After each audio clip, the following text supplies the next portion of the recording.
Welcome to Assist College of Arts and Commerce. This is Assist Edupedia. Myself, Assistant Professor Sunil Shah. Today, I would be covering up the application of company law in banking and insurance sector. The session would be of part 1 and part 2. Today, I would be covering up the part 1, that is only the company law in banking sector. Whereas the application of company law in insurance sector, that particular video would be in part 2, which would be in the later course. The application of company law in banking and insurance sector comes under corporate and securities law, which is there in Sem 4 of SYBBI. The first act, the application of company law in banking, is Banking Regulation Act 1949. The Banking Regulation Act regulates the functioning of the banks and provides the details of several aspects, including licensing of the bank, the management of the bank, how the bank would be managed, and the operations of the banks in India, in which particular region, in which particular state, who would be the zonal areas of the bank, where would be the banks, whether it would be in the union territories or it would be in the districts or it would be in the villages, that would be also managed under Banking Regulation Act 1949. According to section 5 subsection B, banking means accepting for the purpose of lending or investment of the deposits of the money from the public, repayable on demand or otherwise, and withdrawal by check, draft, order or otherwise. If you see, the Banking Regulation Act was been incorporated in 1949, but we are into the era of 2021-22. So if you see, the last year we had to do the transactions during the lockdown through online payment. So otherwise means whatever the different modes of payment are available by the RBI guidelines. So we are accepting the payment in the digital mode through IMPS, online payment, internet banking, or through cards, or through net banking, or through something like private banks or the payment banks. So Banking Regulation Act, it depends upon the particular area in which it is been functional. What are the objectives of Banking Regulation Act 1949? Every banking company incorporated in India shall create a reserve fund. Since a bank is that particular entity wherein the amount has to be kept sometimes in reserve, because there would be sometimes the demand from the consumers or the customers of the bank as and when it is necessary or utmost important. So according to the rules, they should create a reserve and surplus of 25% of the net profit before the dividend. That much amount you have to keep it for as a reserve fund. The next objective of the bank is licensing of the banking companies. Every now and then you can see there would be many banks coming up in different talukas, districts, states. Sometimes it would be a private banks, or sometimes it would be an international or a foreign banks. Sometimes it would be something like a Paytm banks. So to give the license, Banking Regulation Act, whatever the rules are mentioned, they have to follow. It also covers the objective of the Banking Regulation Act is the approval of the appointment, the reappointment or the removal of the chairman, directors and the office of the bank. That every procedure has to be followed according to the act whenever the bank has been incorporated. Also, the Banking Regulation Act deals with the amalgamation of the banking companies. If you see the different merged bank, from this particular you can see that Punjab National Bank is merged with United Bank of India and Oriental Bank of Commerce.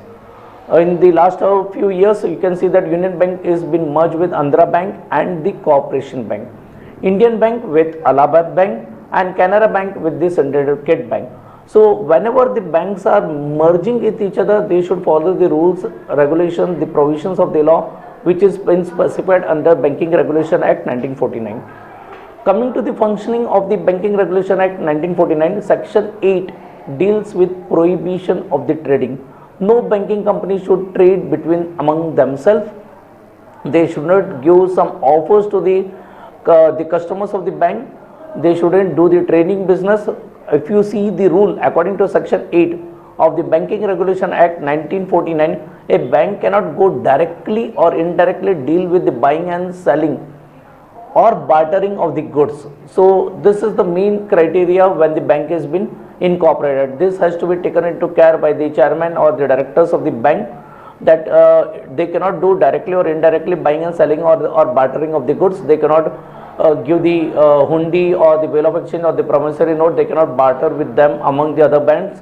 Section 9 deals with the disposal of non-banking assets.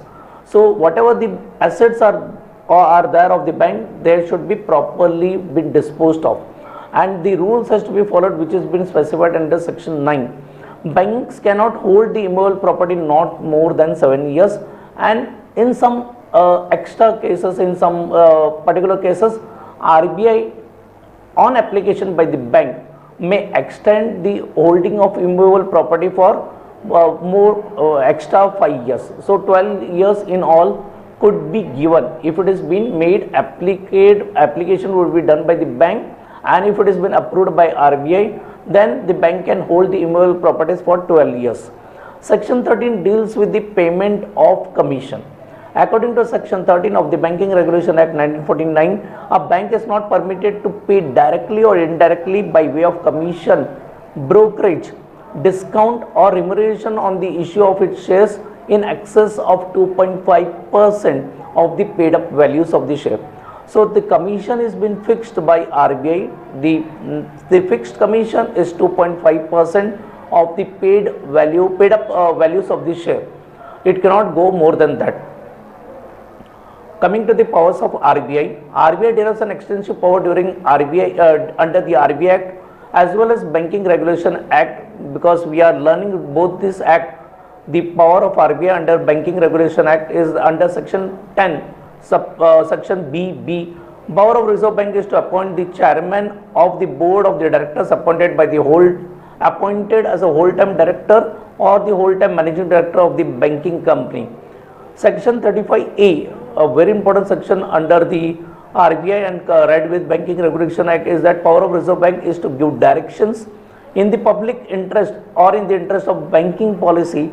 The RBI has the power to issue, modify or cancel as it deems fit, and the banking companies are bound to comply with any such direction which has been given by RBI. Suppose if any bank frames any particular the rules, or it comes out with any of the regulations of the bank, and if the RBI feels that this particular rules which has been framed by the bank is against the law, then he can suo moto come into the picture. The RBI can suo moto directly come into the picture and can modify or cancel or ask them to delete that particular regulations or the sections of the act. The objectives of the Banking Regulation Act is that every banking company incorporated in India shall create a reserve fund, transfer to reserve and surplus 25% of the net profit before dividend. The next objective is that licensing of the banking companies, approval of the appointment of the reappointment, removal of the chairman, directors and the office of the bank. Every procedure has to be followed, and also there are some provisions of the law related to amalgamation of the banks. Coming to the second particular application of the banking law into the banking sector is SBI Act, State Bank of India's Act 1955. Coming to the history of the formation of SBI, in 1806, the Bank of Bengal was been formed, followed with in 1840 the Bank of Bombay was been incorporated, in 1843 Bank of Madras was been incorporated, and in 1921 Imperial Bank of India was been incorporated. Later on, if you see these main metropolitans, now it has been called, these particular states, the banks was been incorporated, but in 1955 this whole act, these different banks was been concluded or formed into a single act called SBI Act 1955, and this act was been passed in the parliament. What is the objective of SBI Act 1955 is to have a strong commercial bank under the control and supervision of the government, to encourage and mobilize the savings account by opening the branches in rural and semi-urban areas, and to promote the rural cadre.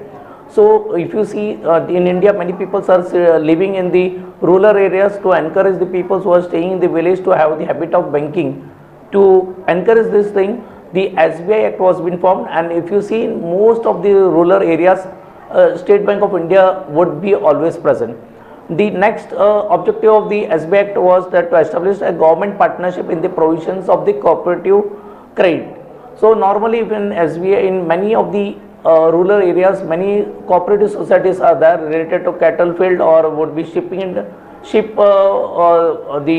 the particular way of occupation, the persons who are living on the rearing of sheep or the poultry farms. In that there is the society which has been formed, and that has been controlled by SBI Act to provide the financial help to the small scale and cottage industries also.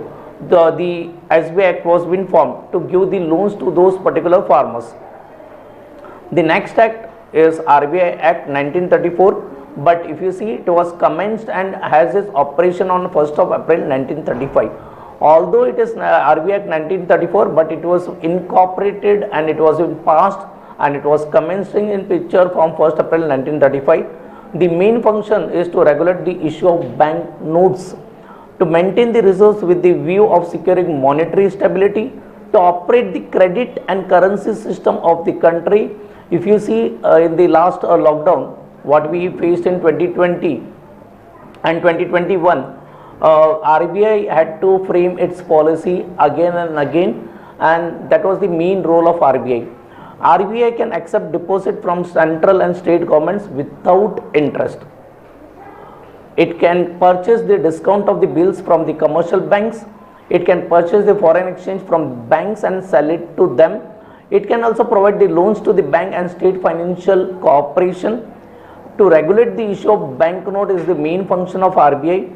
To secure monetary stability in the country, as I said, during the lockdown period, the governor of RBI used to frame the policies to stabilize the market. And if you see, Indian market was more stable during the lockdown period as compared to world market.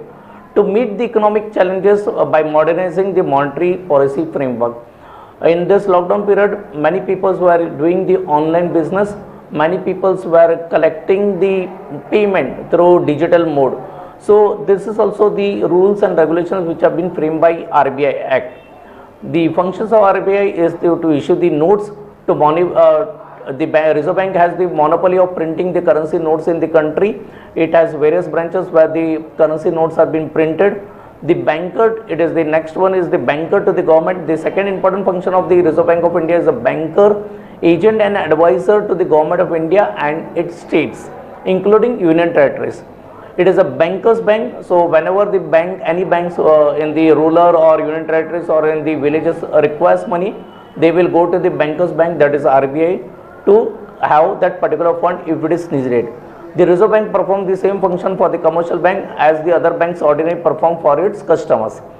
It is a custodian of the foreign reserve for the purpose of keeping the foreign exchange rate stable. The Reserve Bank buys and sells the bank currencies and also protects the foreign exchange funds. Development role is that it promotes and performs the promotional function to support the national banking and financial objectives. If you see, RBI has a financial and inclusion department wherein it gives the seminar to the students of the colleges and school to make an habit that every individual should save the money and every individual should know the rights of the customers when he is doing the business with the bank. Thank you all.